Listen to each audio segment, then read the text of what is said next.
കാമന ഭാഗം 12 എഴുതിയത് സൂര്യകാന്തി. ജാനു എന്റെ ചോദ്യത്തിന് ഉത്തരം പറഞ്ഞില്ല. തന്നിൽ നിന്നും നോട്ടം മാറ്റാൻ പാടുപെടുന്നവളെ നോക്കി അത് ചോദിക്കുമ്പോൾ നരേന്റെ ശബ്ദം ശാന്തമായിരുന്നു. അയാൾ എന്തായിരുന്നു ചോദിച്ചതെന്നപ്പോൾ അവൾ മറന്നുപോയിരുന്നു. വെൺമാടത്തിൽ തറവാട്ടിൽ മുകളിലെ നിലയിൽ എത്ര മുറികളുണ്ട്? ചോദിച്ചതും മീശത്തുമ്പൊന്ന് കടിച്ചു പിടിച്ചിരുന്നവൻ. ഇതെന്തിനാ ഇപ്പോൾ ഇവിടെ ചോദിക്കേണ്ട കാര്യമെന്നാണ് നാവിൽ വന്നതെങ്കിലും അത് ചോദിക്കാനുള്ള ധൈര്യമില്ല. ഇയാളെ കൂടുതൽ പ്രകോപിപ്പിക്കാതിരിക്കുന്നതാണ് നല്ലതെന്ന് ബുദ്ധി ഉപദേശിക്കുന്നുണ്ട്. 4 മുറികളുണ്ട്. അതാരെങ്കിലും ഉപയോഗിക്കുന്നുണ്ടോ? ജാനി അയാളെ തുറിച്ചു നോക്കി. ആ മുറികൾ ആരെങ്കിലും ഇപ്പോൾ യൂസ് ചെയ്യുന്നുണ്ടോ എന്ന്. ഇത്തവണ നരേന്റെ ശബ്ദത്തിൽ അക്ഷമ കലർന്നിരുന്നു. ഇയാൾ എന്തിനാണ് ഇതൊക്കെ ചോദിക്കുന്നത്? ഒന്നിൽ അതർവ് കിടക്കാറുണ്ട് എന്റെ അനിയൻ. നരേനെ നോക്കാതെ അലസമായാണ് അവൾ പറഞ്ഞത്. ദേഷ്യവും വരുന്നുണ്ട്. അധികാരത്തിന്റെ ഹുങ്ക് കാണിക്കുകയാണ്. അവനോട് ഇനി മുതൽ താഴത്തെ മുറി ഉപയോഗിച്ചാൽ മതിയെന്ന് പറയണം. ജാനി ഒരു ഞെട്ടലോടെയാണ് തലയുയർത്തി നോക്കിയത്. നരേന്റെ മുഖത്ത് ഗൗരവമാണ്. എന്താ? നരേൻ അതിന് മറുപടിയൊന്നും പറയാതെ തിരിഞ്ഞ് മേശയ്ക്കരികിലൂടെ നടന്ന് ചെന്ന് തന്റെ കസേരയിലിരുന്നു. അപ്പോൾ മിസ് ജാനകി ബദ്രയുടെ മുൻപിൽ 4 വഴികളാണുള്ളത്. അയാൾ പറഞ്ഞു വരുന്നത് എന്താണെന്ന് അവൾക്ക് മനസ്സിലാവുന്നുണ്ടായിരുന്നില്ല. ഒന്നാമത്തേത്, നരേൻ ആലോചനയോടെ ഒന്ന് മീശ തടവി അവളെ നോക്കിയിട്ടാണ് ബാക്കി പറഞ്ഞത്. അയാൾ ആവശ്യപ്പെട്ട പ്രകാരം കൃഷ്ണപ്പണിക്കരുടെ 5.5 കോടി രൂപ മുഴുവനും 4 ദിവസം കൊണ്ട് കൊടുത്തു തീർക്കുക. പക്ഷേ വെൺമാടത്തിലെ മുഴുവൻ സ്വത്തുക്കളും വിറ്റാലും അത്രയും തുക കിട്ടില്ലെന്ന് ഉറപ്പുള്ളതുകൊണ്ട് വേറെ വഴി നോക്കേണ്ടി വരും ജാനകി ഭദ്രയ്ക്ക്. അതായത് അത്രയും അടുപ്പമുള്ള വല്ല ബന്ധുക്കളോ സുഹൃത്തുക്കളോ ഉണ്ടെങ്കിൽ അവരോട് സഹായം ചോദിക്കാവുന്നതാണ്. നരേന്റെ സ്വരത്തിലെ പരിഹാസം വ്യക്തമായി മനസ്സിലാവുന്നുണ്ടായിരുന്നവൾക്ക്. ഇനി രണ്ടാമത്തേത്, കൃഷ്ണപ്പണിക്കരുടെ കയ്യിൽ നിന്നും നിങ്ങൾ വാങ്ങിയത് 3.5 കോടി മാത്രമാണെന്ന് തെളിയിക്കുക. അങ്ങനെയായാൽ സ്വത്തുക്കൾ വിറ്റ് ആ പണം മാത്രം അയാൾക്ക് തിരിച്ചു കൊടുത്താൽ മതിയാവും. പക്ഷെ അതിനും 4 ദിവസമേ ഉള്ളൂ. നരേന്റെ മുഖത്തെ ഗൂഢസ്മിതം അവൾ കാണുന്നുണ്ട്.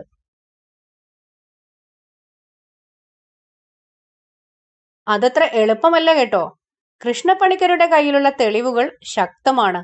മാത്രവുമല്ല 4 ദിവസത്തിനുള്ളിൽ നിങ്ങളുടെ സ്വത്തുക്കൾ വാങ്ങി ആവശ്യമുള്ള പണം തരാൻ തയ്യാറുള്ള ഒരു ബയറെ കണ്ടെത്തുകയെന്നതും എളുപ്പമല്ലല്ലോ. ഇതെല്ലാം വെറും പ്രഹസനമാണെന്നറിയാമെങ്കിലും കേട്ടിരിക്കാതെ തരമില്ല. മൂന്നാമത്തെ വഴിയെന്നത് അച്ഛനെ നിയമത്തിന് വിട്ടുകൊടുക്കുക. അച്ഛൻ ജയിലിൽ കിടന്നാലും തൽക്കാലം നിങ്ങൾ സേഫ് ആയിരിക്കുമല്ലോ. പിന്നെ തന്നെ നോക്കുന്ന ജാനകിയുടെ മുഖത്ത് വെറുപ്പ് നിറയുന്നത് കണ്ടിട്ടും നരേന്റെ മുഖത്ത് വലിയ ഭാവവ്യത്യാസം ഒന്നുമില്ല. കൃഷ്ണപ്പണിക്കരെ ഭീഷണിപ്പെടുത്തിയതിന് ശ്രീധരൻ തമ്പിയുടെ അനന്തരവനും അയാളുടെ കൂട്ടുകാരനും കൂടെ ചിലപ്പോൾ അകത്താവും കേട്ടോ. ഒന്നും നിർത്തിയിട്ട് നരേൻ ആലോചിക്കുന്ന മട്ടിലൊന്ന് താടി തടവി. എന്തായിരുന്നു അവരുടെ പേര്? വിഷ്ണുവർദ്ധനും നന്ദഗോപനും അല്ലേ? നിങ്ങളുടെ ഈ അഭിനയം മതിയാക്കിക്കൂടെ എന്ന വാചകം അറിയാതെ നാവിൻ തുമ്പിൽ എത്തിയപ്പോഴാണ് അവരുടെ പേരുകൾ പറഞ്ഞപ്പോൾ നരേന്റെ മുഖത്തെ ആ ക്രൗര്യം അവൾ കാണുന്നത്. അറസ്റ്റിലായാലും അവർക്ക് ജാമ്യം കിട്ടിയേക്കും. പക്ഷെ ജാനകിയുടെ അച്ഛന്റെ കാര്യം അത്ര എളുപ്പമാവില്ല കേട്ടോ. കണ്ണുകൾ ഇറുക്കിയൊന്ന് അടച്ചു തുറന്നവൾ. ഇനി 4ാമത്തെയും ഏറ്റവും എളുപ്പമുള്ളതുമായ വഴി. അതും പറഞ്ഞ് നരേൻ ആ വില്ലൻ ചിരിയോടെ തന്റെ കസേരയിലേക്കൊന്ന് ചാരിയിരുന്നപ്പോൾ തന്നെ ജാനകിയുടെ മനസ്സിൽ അപായമണി മുഴങ്ങിയിരുന്നു. കൃഷ്ണപ്പണിക്കരുടെ കടം മുഴുവനും ഞാൻ തീർക്കാം. എന്താ? അറിയാതെ ചോദിച്ചു പോയതായിരുന്നവൾ. നരേൻ ചിരിച്ചു. കൃഷ്ണപ്പണിക്കർക്ക് നിങ്ങൾ കൊടുക്കാനുള്ള 5.5 കോടി രൂപ ഞാൻ കൊടുക്കാം. ജാനകി നരേനെ തുറിച്ചു നോക്കിയിരുന്നതല്ലാതെ ഒന്നും മിണ്ടിയില്ല. പകരം നരേൻ 2 കൈകളും മേശപ്പുറത്തേക്ക് വെച്ച് ഒന്ന് മുൻപോട്ടാഞ്ഞിരുന്നു. ജാനിയുടെ ഹൃദയം അതിവേഗതയിൽ മിടിക്കുന്നുണ്ടിപ്പോൾ. വെൺമാടത്തിലെ മുകൾ നിലയിലെ ഒരു മുറി എനിക്ക് വേണം.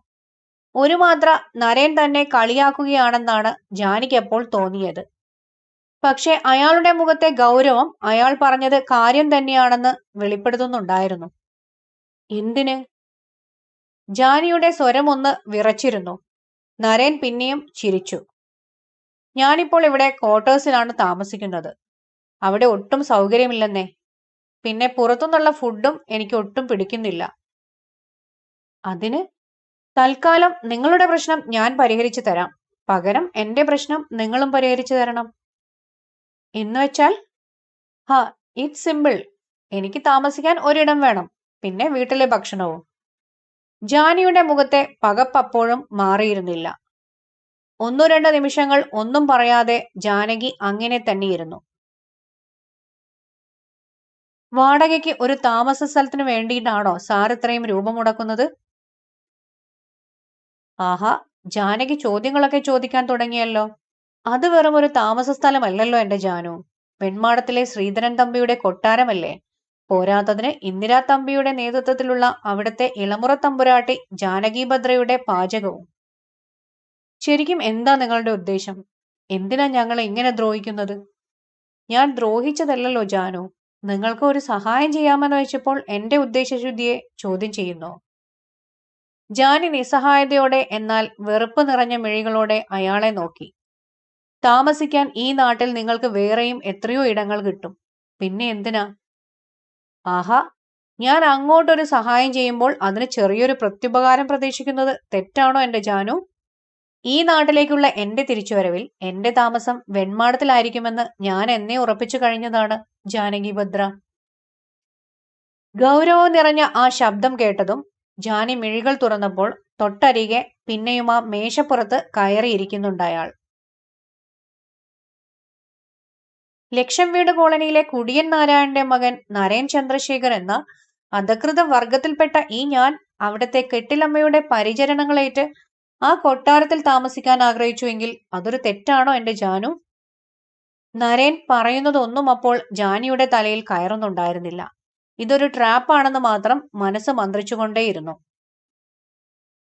എങ്ങനെ രക്ഷപ്പെടുമെന്നറിയാത്ത പത്മവ്യൂഹം. പക്ഷേ ഇതിൽ ഒന്നിനും ഞാൻ ജാനകിയെ നിർബന്ധിക്കില്ല കേട്ടോ. ഇതിൽ ഏതു വഴി തിരഞ്ഞെടുക്കണമെന്ന് ജാനകി ഭദ്രയ്ക്ക് തീരുമാനിക്കാം. അവസാന വാക്കുകളിൽ നരേന്റെ മുഖം മുറുകിയിരുന്നു. ഇപ്പോഴും നരേൻ പറയുന്നതൊക്കെ സത്യമാണെന്ന് ജാനകിക്ക് വിശ്വാസം വരുന്നില്ലായിരുന്നു. വെറുമൊരു എസ്സേ ആയ ഇയാളുടെ പക്കൽ ഇത്രയും പണം എങ്ങനെയുണ്ടാവും? 1ഉം 2ഉമല്ല, 5.5 കോടി രൂപയാണ്. എന്റെ പ്രപ്പോസൽ നിങ്ങൾക്ക് സമ്മതമാണെങ്കിൽ ഇന്നേക്ക് 4-ാം ദിവസം നിങ്ങളുടെ മുൻപിൽ വെച്ച് കൃഷ്ണപ്പണിക്കർക്ക് നിങ്ങൾ കൊടുക്കാനുള്ള മുഴുവൻ തുകയും ഞാൻ കൊടുക്കുന്നതാണ്. അതിനുശേഷം മാത്രമേ ഞാൻ നിങ്ങളുടെ ആ കൊട്ടാരത്തിൽ താമസത്തിനെത്തൂ. അവിടെ താമസിക്കാൻ വേണ്ടി മാത്രം ഇത്രയും വലിയൊരു തുക നിങ്ങൾ മുടക്കുമെന്ന് വിശ്വസിക്കാൻ മാത്രം മണ്ടിയല്ല ഞാൻ. നരേൻ ചിരിച്ചു. ജാനകി മണ്ടിയല്ലെന്ന് എനിക്കറിയാമല്ലോ. അതിനവൾ ഒന്നും പറഞ്ഞില്ല. എനിക്കത് വലിയ തുകയാണോ ചെറിയ തുകയാണോ എന്നത് അവിടെ നിൽക്കട്ടെ. തൽക്കാലം ഇതൊരു ആഗ്രഹ പൂർത്തീകരണമാണെന്ന് കൂട്ടിക്കോ. നരേൻ ഇരുന്നിടത്തു നിന്ന് എഴുന്നേറ്റ് കയ്യിലെ മൊബൈലിൽ പതിയെ തട്ടിക്കൊണ്ട് അങ്ങോട്ടും ഇങ്ങോട്ടും നടക്കാനും തുടങ്ങിയിരുന്നു. മുടക്കിയ പണം തിരികെ വേണ്ട എന്നൊന്നും ഞാൻ പറഞ്ഞിട്ടില്ല കേട്ടോ. പക്ഷെ നിങ്ങളുടെ സ്വത്തുക്കൾ വിറ്റ് 3.5 കോടി എനിക്ക് തിരിച്ചു തരും വരെ ഞാൻ വെൺമാടത്തിൽ ഉണ്ടാവും. 3.5 കോടിയോ? നിങ്ങളല്ല 5.5 കോടി എന്ന് പറഞ്ഞത്? നടത്തം നിർത്തി അവളെ നോക്കിയൊന്ന് ചിരിച്ചിരുന്നു നരേൻ. പണിക്കർ നേരത്തെ കാണിച്ച തെളിവുകളെല്ലാം പൊളിച്ചു കയ്യിൽ കൊടുക്കാൻ എനിക്ക് സാധിക്കും ജാനകി, എനിക്ക് മാത്രം. പിന്നെയും അയാളുടെ ശബ്ദമൊന്ന് മുറുകി. ഇപ്പോൾ ഞാൻ കൃഷ്ണപ്പണിക്കർക്ക് 5.5 കോടി കൊടുത്താലും യഥാർത്ഥത്തിൽ നിങ്ങൾ കൊടുക്കാനുള്ള 3.5 കോടി കഴിച്ചുള്ള ബാക്കി പണം അയാളിൽ നിന്ന് തിരികെ വാങ്ങിക്കാനും എനിക്കറിയാം. അപ്പോഴും നരേനെ സംശയത്തോടെ നോക്കിയതല്ലാതെ ജാനി മറുപടിയൊന്നും പറഞ്ഞില്ല. എല്ലാം വിറ്റ് കടം തീർക്കാൻ ആവശ്യമായ ന്യായമായ സമയവും നിങ്ങൾക്ക് ഞാൻ തരും. അയാൾ പറയുന്ന ഒരു വാക്കുപോലും വിശ്വസിക്കരുതെന്ന് മനസ്സ് ജാഗ്രതപ്പെടുത്തുന്നുണ്ട്.